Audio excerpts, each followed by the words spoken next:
When it comes to wisdom, it comes in all shapes, forms, and sizes. Never know where you're going to get your next piece of information from. Take the time when you get an opportunity to be around those who have a different view and an opinion and see what you can grasp from it. We're going to get into it right after the intro.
Okay, so if you was telling somebody, let's just say they roughly around 16, right? Because you know 16 that age, you smell at 18, you ain't quite there yet, but you right there where you like, I want to have it figured out a little bit. So when I reach that mark, I don't feel like I'm playing catch up. Like what would you tell them? Like in terms of what you were just saying, like you told Dean, like you was telling Dean.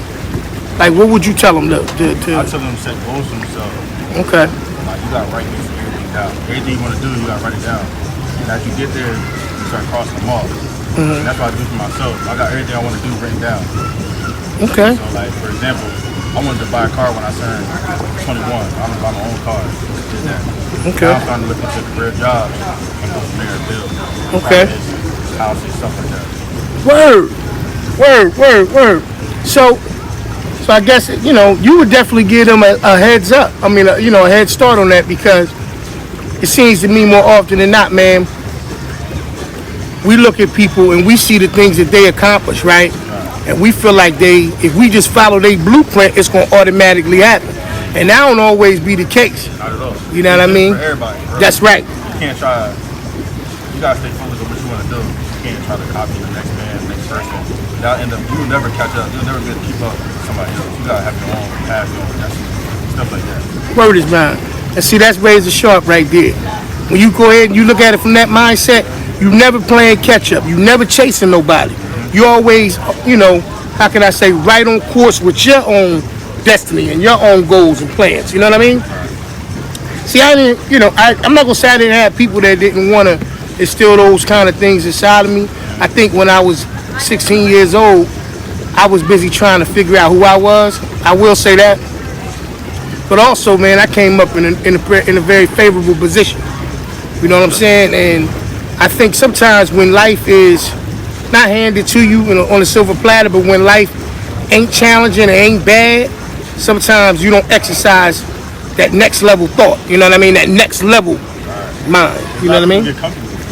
There you go. You can't get comfortable. There you go. You gotta always know it's something greater. So like you never get comfortable. I tell people all the time. Once you get comfortable, you're stuck. You're never going to get stuck. Yeah. Elevate. Absolutely. But look, man, I think if anybody is fortunate enough to be 16, 17, it don't even really matter the age. I'm just gonna say that age on the strength of how we talking right now. If they run into you're gonna give them some sound advice, because a lot of times, man, when you really sit back and think about it, the statement, if you knew better, you'll do better, as cool as it sounds, it's just that simple. It's just that simple. And don't think that life gonna be handed to you. Always understand that anything worth having, you gotta fight for. And you always got to have a plan. They say those who fail to plan should plan to fail. So, you know, that's some real food for thought, what you just dropped on them right there. Now, that's what I'm talking about, baby. That's what I'm talking about.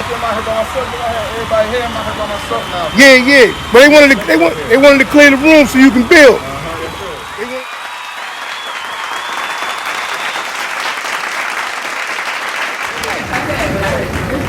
15-year-old me. Sit down, I want to ask you a question.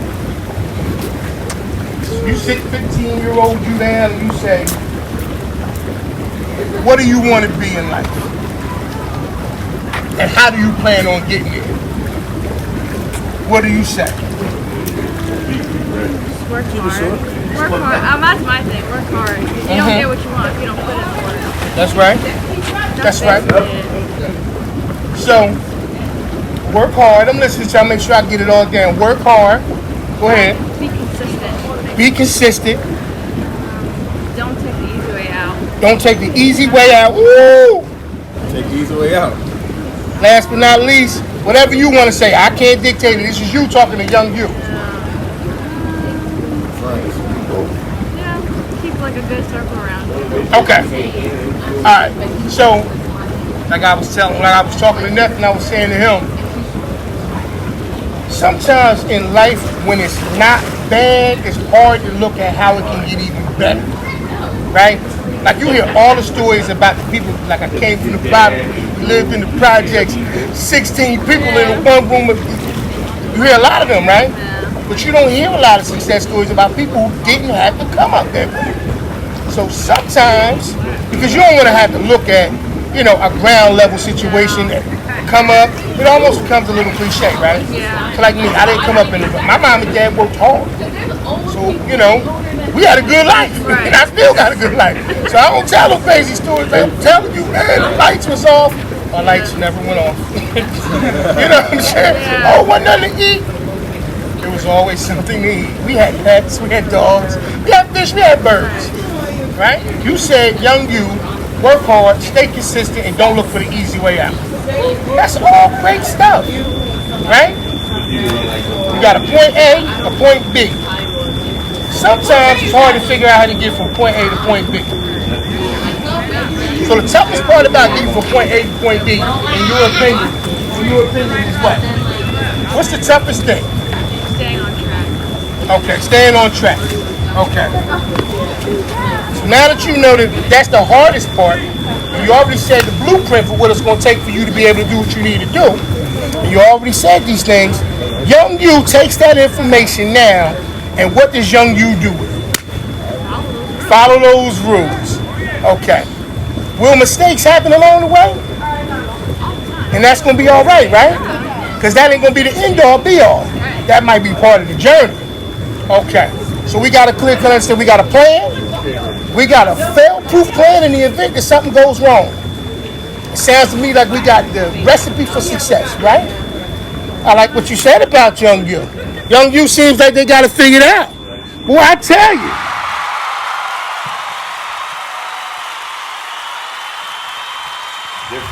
You got that faith is the factor of moving the mountain that might be in the way of the obstacle that you're finding. So me, I'd rather bet on myself before I bet on anyone else. Come on. So, one of the things that I've realized in terms of dealing with entrepreneurship is first and foremost, because the United States is built on capitalism, we already covered that in multiple conversations.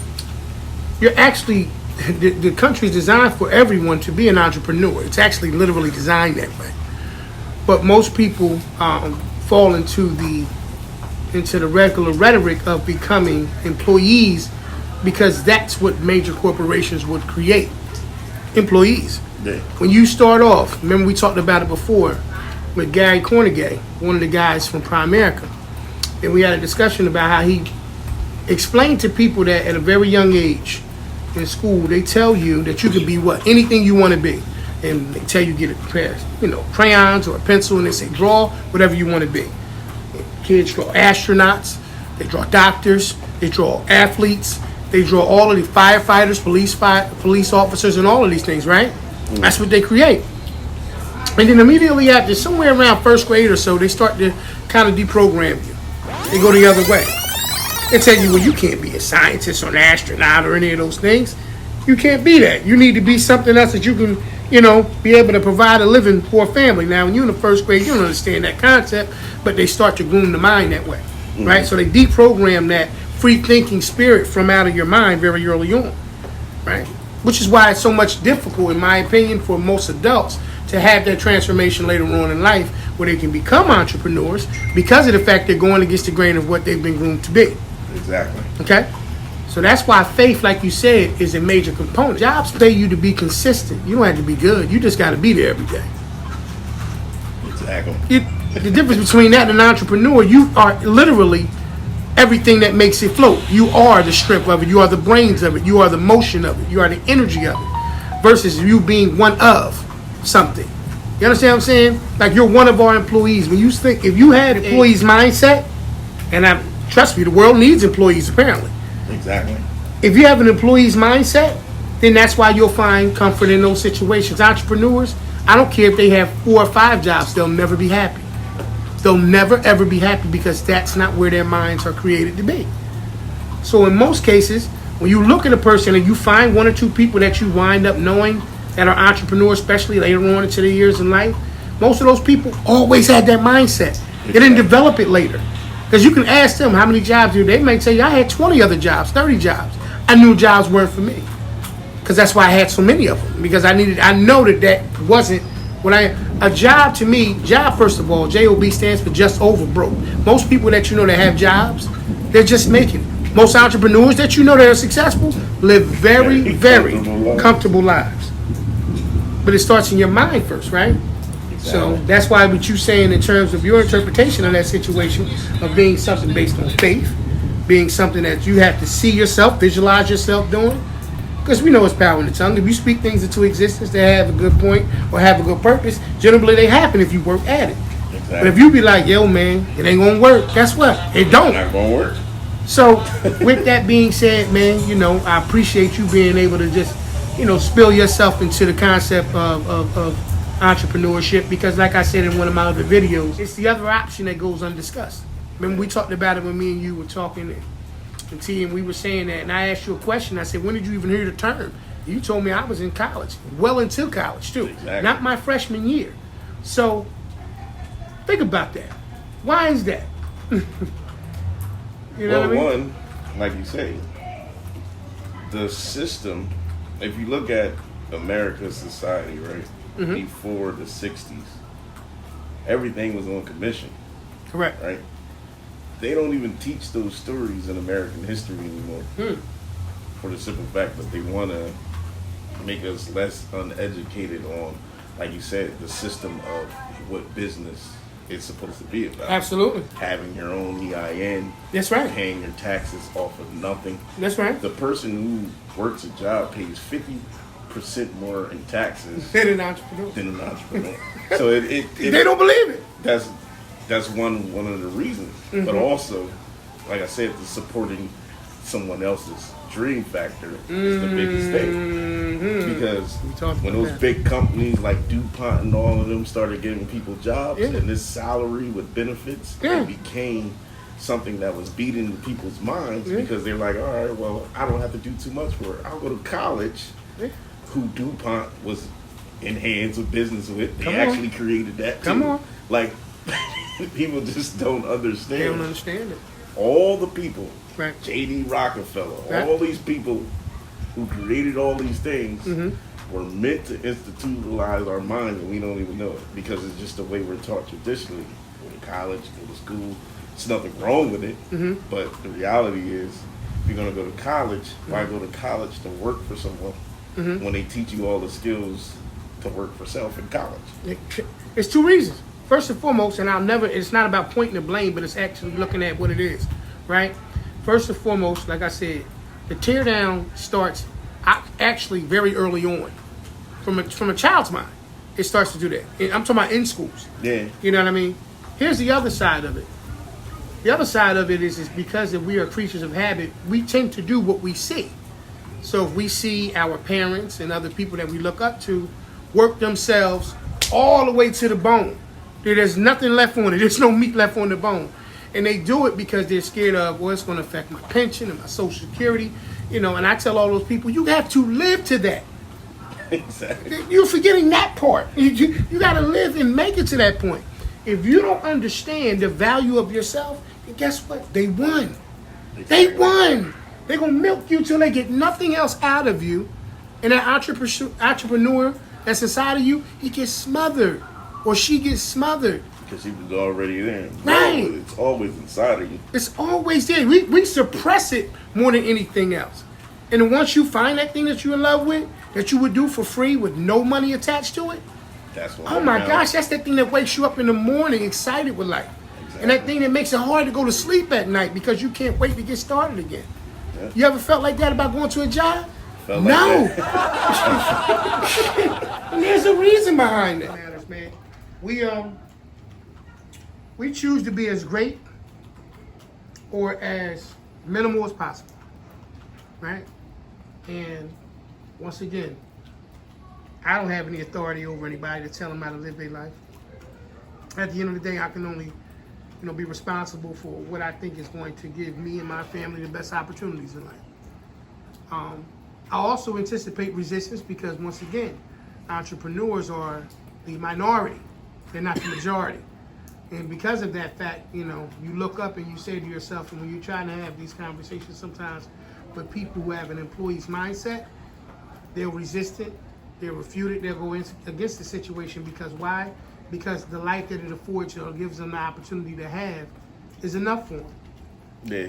And that's fine. So at the end of the day, when a person looks up and they see us doing the things or they see entrepreneurs doing what they do, some of them sometimes, they get it and some don't. I had one good friend of mine, he was having a conversation with somebody and they were saying that they were concerned about the job and had to take care of, their family and stuff like that.